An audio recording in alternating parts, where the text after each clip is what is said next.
Yo, what's up sa inyo mga kawento? So, kumusta? May ganitong issue na naman tayo about sa ugali ng mga Hapon dito sa Japan. So, paalala sa mga papunta na dito sa Japan ha, sa mga nag-a-apply, yan. Dapat handa yung physical, mental, and emotional. Yung po tatlong bagay na yan. In-advise ko na po noon yan nung sa FB Reels ko patungkol sa mga ugali ng mga Hapon dito. May mga good side at bad side ng ugali ng Hapon. Yung mga yan, yung mga nagme-message sa akin na yan, sa YouTube man, sa FB page ko man, yung mga yan, nakaka-encounter ng ganyang ugali sa Japan. So, dito po sa Japan, mga kakwento, talagang may mga Hapon po talaga na kagaya nga ng merong nananakit, merong kung makautos, tila mo sila yung may-ari ng company, kung makasigaw, tila mo sila yung nagpapasahod sa inyo, sila sa bulsa nila galing yung mga perang sinasahod ninyo. May mga ganyang mga Hapon po talaga. Lalo yung mga medyo bata-bata pa, may mga bully po talaga na encounter po talaga ng mga Pilipino yan.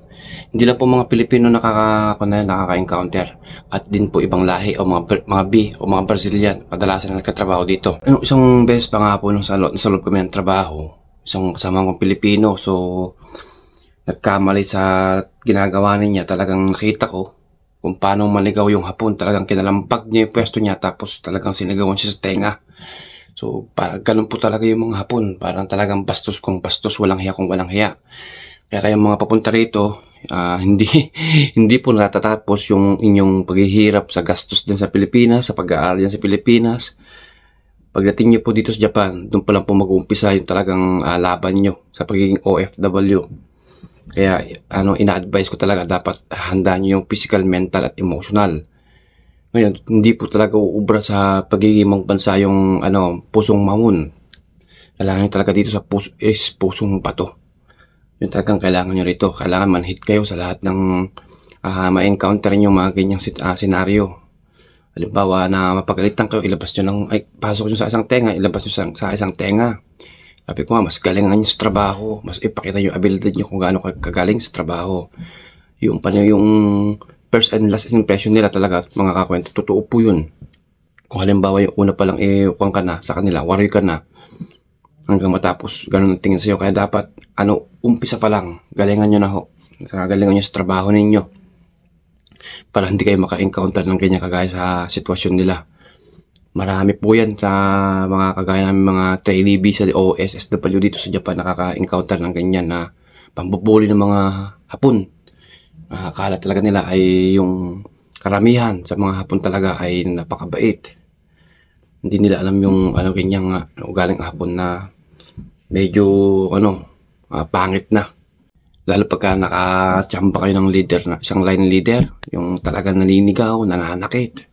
Kung makasigaw sa inyo, talagang hindi makain, mga sinasabi, mapagsasabihan ko ng di maganda at araw-araw kayong mumura. Diyos ko, talagang titiklop yung tuhod nyo. Kaya talagang habaan nyo pasensya nyo, habaan nyo yung pagtitiis nyo. Lagi nyo naisipin na para sa pamilya. Yung pinagdaanan nyo na pag-apply ng Japan, yung gastos nyo, utang nyo, yung gutom nyo, yung pagod nyo, stress. Yung mga yan na lang po ang panghawakan nyo kung sakasakali na talagang makaka-encounter kayo ng mga line leader o Hapon na kagaya nila. Talagang pahabaan ng pasensya, pahabaan ng PC. Lawakan yung pag-uunawa ninyo. Talagang laban lang natin dito, saka talaga yung Nihongo.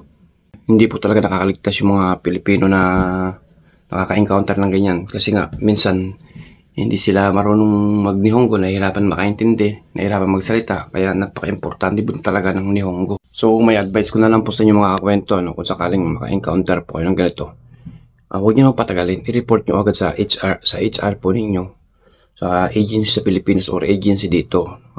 Aksyonan nyo agad, kasi kung patuloy nyong hayaan yung Hapon na gaganyanin kayo hanggang matapos yung kontrata nyo rito, ganyan tingin sa inyo, tatratuhin kayong ganyan. Kaya kung ako sa inyo, habang may oras, habang mayroong chance na pwede nyo mai-report o mai-report sa agency or staff or sa HR ninyo, sa company ninyo, i-report ninyo, kasi talagang hindi kayo tatantaran ng Hapon, lalo pag pinag-initan kayo. Kaya hindi ho biro yung pagiging pangbansa, pagiging OFW. Talaga Hindi lang dahil hindi lang pera ang kailangan mo ihanda. Kagaya ng sinabi ko. Oo, pero hindi naman po lahat ng hapon ay gano'n. Pagtiyambahan niyo din po yung talagang hapon na o yung leader na mabait. May mga hapon po talaga na talagang tingin sa mga Pilipino dito ay hindi kasama sa trabaho, kumbaga parang kapatid, parang gano'n, tinuturing na kapamilya. Lalo sa mga farmers, yan, may mga tropa akong mga farmers, mga boss nila mababait sa mga Pilipino. Kung talaga pag mayroong kainan, talagang sinusundo sila, inilalabas sila, pinapasyal sila, yung mga boss nila sa mga farm. Hindi naman po lahat ng hapon ay ganun.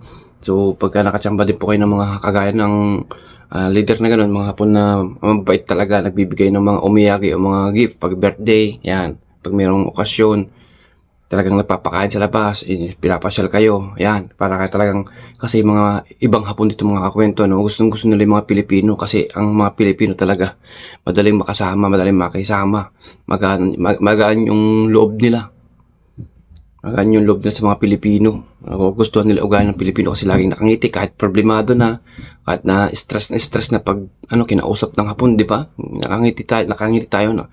Nakangiti pa rin tayo kahit anong problema yung naharap natin. Ayan. Meron pa nga yung isang tropa ko dito birthday niya, yung leader niya, tuwa talaga sa kanya kasi laging nakangiti kahit pagod. Kahit anong laging nakangiti, lagi siyang kinakausap kahit hindi ka marunong magnihonggot, hindi nakakaintindi. Lagi siyang pinupuntahan. Nung birthday niya, binili siya ng mga alak, binili siya ng mga damit, binili siya ng mga pagkain. Talagang parang siya yung nakanta para sa Pilipino. Pagka nakachamba ka talaga ng mga taong ganon, blessing talaga. Talagang additional na talaga sa mga nagtatrabaho dito yung ganong tao. Napakalaking blessing pag meron kang kasamahan ka ng mga hapon, lalo kung Japanese. Lalo na kapag yung hapon ay nalaman na umiinom ka din, tuwing weekend nyo, nagustuhan ka ng hapon, talagang susunduin ka sa apato. Yung kasamahan namin dito talagang sinusundo sa apartment nila. Para lang makasama sa inuman. Lalo pag kayo mga Pilipino nagluluto ng pulutan, gusto nung hapon yung sisig. Yan. Yung isang kasama namin, pagka sinusundo, may daladala agad na karne, liempo. Papaluto agad ng sisig. Natutuwa sa luto ng mga Pilipino. Yung mga hapon, ganyan makisama. Talagang i-welcome kanila. Pero, pagka natsambahan mo yung magagaya ng bad side ng ugali ng hapon, kagaya ng sinabi ko, mapanakit.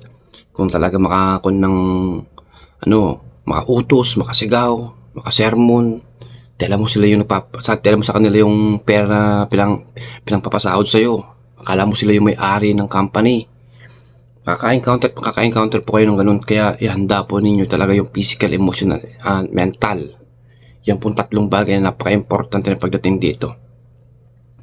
Kaya pagka ganyan naka-encounter kayo, edi tawanan nyo lang. Ipasok sa isang tenga, ilabas sa isang tenga. So, hindi po kayo matututo sa trabaho pag hindi kayo magkakamali o mapapagalitan. Kung mangyari man yon, bumawi kayo, ipakita nyo yung galing nyo sa abilidad, huwag kayong papa-apekto. Kasi pag nagpa-apekto kayo, dinamdam nyo yung nangyari, panigurado ma-apektuhan yung performance sa trabaho. Mas lalo magiging worse yung magiging performance yung pagka dinamdam nyo. Kaya pasok at labas lang pagka ganyang nangyayari na. So, good luck sa mga papunta rito. At yun nga, sana makakuha kayong idea sa mga naiba-vlog natin para pagdating nyo dito, naka-ready na kayo. I-share ko lang to kasi daming yung mga nagme-message, nagko-comment na ganun. Ayoko sanang ilabas pero mas maganda lang ilabas para maging aware na yung papunta rito, diba? At paano magkaroon silang idea na hindi lahat ng hapon ay ganun kabait, diba? Meron silang idea na kailangan nilang mag-adjust dyan pa lang sa Pilipinas. So, hanggang dito na lang po. Hanggang sa muli. Salamat!